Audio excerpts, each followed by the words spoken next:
The Boston Celtics pull off a shocking late night trade where Shams Charania breaks down that the team is sending Drew Holiday to the Portland Trailblazers in return for Anthony Simons and 2 second-round picks. And the Celtics get a younger, better player in Anthony Simons while shedding salary and still making available moves to duck below the second apron and to be able to bring back key free agents. The Blazers add a nice veteran following the path of other several teams across the NBA landscape that is going to be a key way of how to build their team.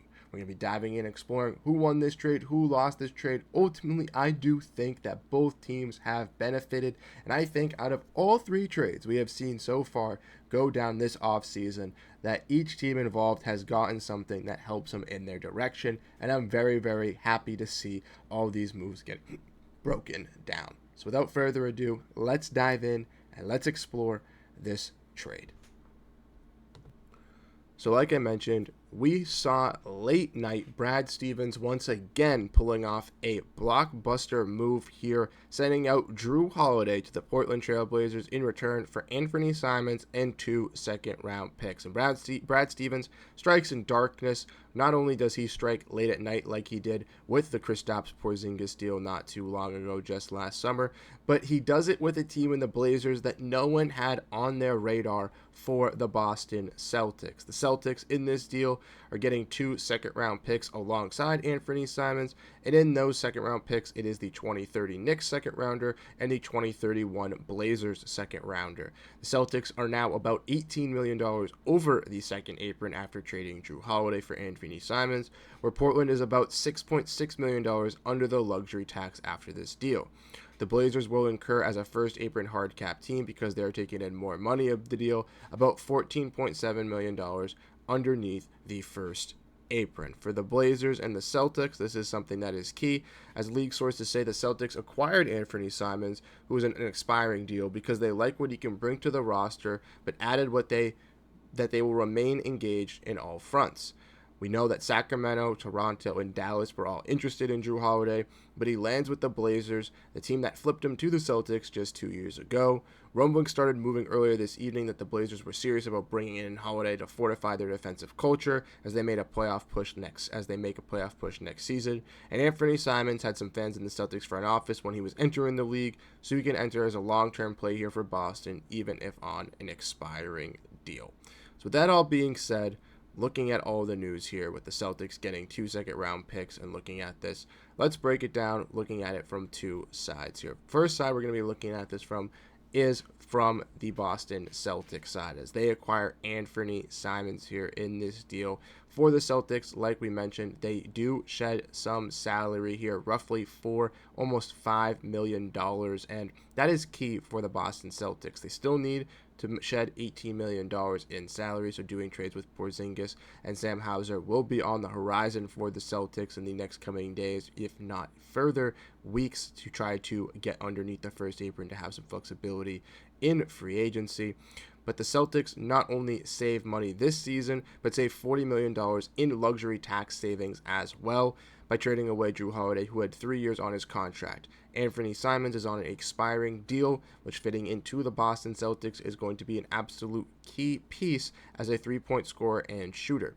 We saw Drew Holiday before he was acquired for the Celtics just 2 seasons ago that Derek White was going to be the starting point guard for this team following the Marcus Smart trade for Kristaps Porzingis.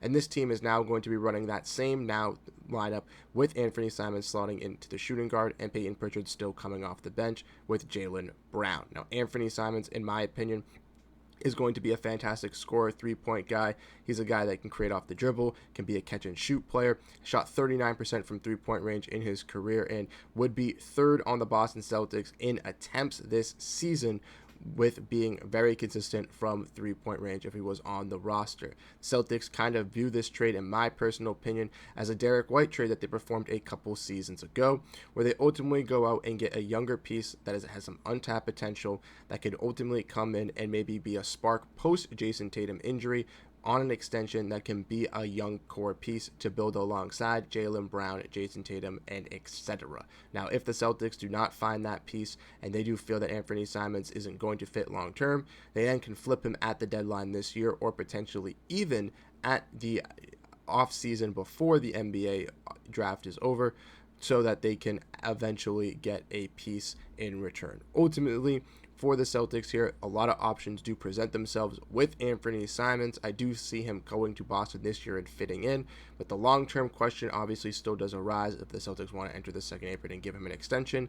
If they feel he's a fit, we could see that, but if not, we could see the Celtics flip him over. I do think the Celtics getting additional draft capital as well in this deal with 2 second-round picks is also a key thing, because many people suggested that the Celtics were going to have to add a first-round pick to get off Jrue Holiday, and that was obviously not the case. This is very big for the Celtics, getting younger and shedding salary, while also adding a piece that I think can fit in well to Joe Mazzulla's team.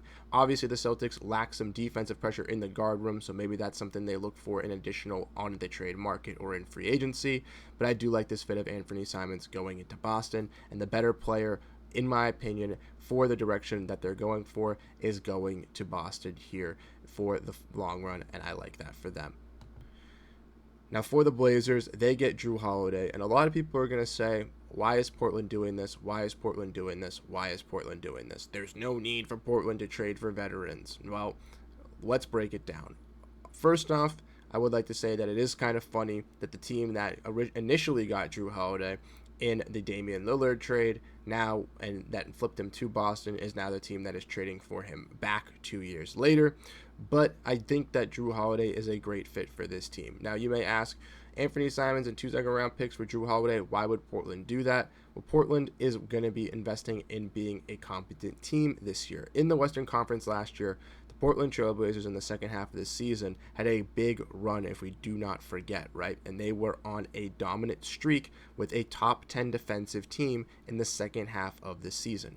Portland, in my opinion, by adding Jrue Holiday to their point guard core, is going to not only have a great playmaker and setter up and someone to set up their offense, something that they didn't necessarily have with Shaedon Sharpe and Anthony Simons, but they do now have him alongside Toumani Camara, Deni Avdija, Robert Williams, Donovan Clingan in a very, very solid defensive team. Jrue Holiday is also going to come in, be a great veteran leader in the locker room, and really take command as being this type of big voice, kind of changing the identity and helping this Blazers team really buy in to working hard and pushing it to be a championship contender or a playoff fighter. Holiday is going to fit in like a glove with this squad, not only just into the starting point guard role and setting up this offense, but also as a great mentor for guys like Shaedon Sharpe, for guys like Scoot Henderson. And I really do like this fit with guys like Toumani Camara and Deni Avdija, like I said, on the defensive end. Teams in the NBA these last couple of seasons have been doing these types of moves to take rises. Look at Houston a few seasons ago, trading for Fred VanVleet, trading for signing Dylan Brooks, signing Fred VanVleet. Obviously, their young players have risen now, and they have used some of those contracts, but it's helped them get to the spot where they are now, second seed in the Western Conference. The Washington Wizards last season took on Marcus Smart, took on Chris Middleton, and even though it didn't really replicate or showcase in their standings, they were better in the second half of the season with those type of players built in, and I'm sure this season they're going to take a rise. Look at a team in the Detroit Pistons who added guys like Tobias Harris, Tim Hardaway Jr., Malik Beasley. They took a rise in the Eastern Conference, right? This is the way of the teams that are building now, buying these veterans, bringing them in on these lower value contracts where teams aren't really seeing them at the higher value, and bringing them into younger cores and younger identities, and teaching these younger players how to win and how to buy into systems. And Jrue Holiday is the perfect identity match for that, for a guy in Chauncey Billups. Yes, they gave up 2 second-round picks. 2 second-round picks to the Portland Trailblazers in 2030 and 2031 are not going to matter. The Blazers want to be good. Obviously, they're still rising to the occasion. They figure they're not going to be probably a good playoff team until 27, 28. So if they figure that in 2031, guess what? They're not going to need a second-round pick. So with acquiring a guy in Jrue Holiday, I think this is a great move. A lot of people are going to question it, say, why is Portland doing this? This doesn't make any sense. They shouldn't try to do this type of move. There were obviously other teams that could have made more sense here, right? Like we mentioned, teams like Sacramento and Dallas who are interested in potentially getting him. But I truly do believe a trade with the Blazers is a good one for both teams here. The Celtics do get younger, get a three-point sniper that can fit in to this core alongside Derek White, Jaylen Brown, and Jason Tatum in next season, and the Blazers get a leader, a veteran, and someone that's going to help them steer over the top into this Western Conference. And if they add, I swear to God, the Portland Trailblazers at pick 11 take Carter Bryant, I swear to God, they are going to be absolutely ridiculous in the next 2 to 3 seasons. I am telling you, this Blazers team is going to be league pass heaven to watch next year, and I'm very, very excited to watch them. They're going to be one of my most intriguing young teams to watch, building with this core, getting Drew Holiday. I think it's going to be very exciting. Let me know your thoughts down below in the comment section. Who do you think won this trade? Like I said, I think both teams got what they wanted. Celtics shed some salary, get a good piece on an expiring contract that can fit into their system. Still need some defensive pressure, but I still think it will work out. And for the Blazers, they get off a contract and a guy in Anthony Simons who wasn't really fitting their new identity and the way they needed to go, and got a guy in Drew Holiday who fits their new defensive scheme and is going to be a great mentor and leader for the locker room and for these young guys, setting that new identity and culture for the Blazers to go into this new path of competing for the playoffs and play-in. So let me know your thoughts down below in the comment section. Like I said, we will have videos dropping all the time revolving around the news here on Switch City. So if you want to stay up to date on trades, draft, free agency, look at my offseason breakdowns from previous videos in the playlist. Go check it all out. I'll catch you guys later. Have a great rest of your night, and peace out.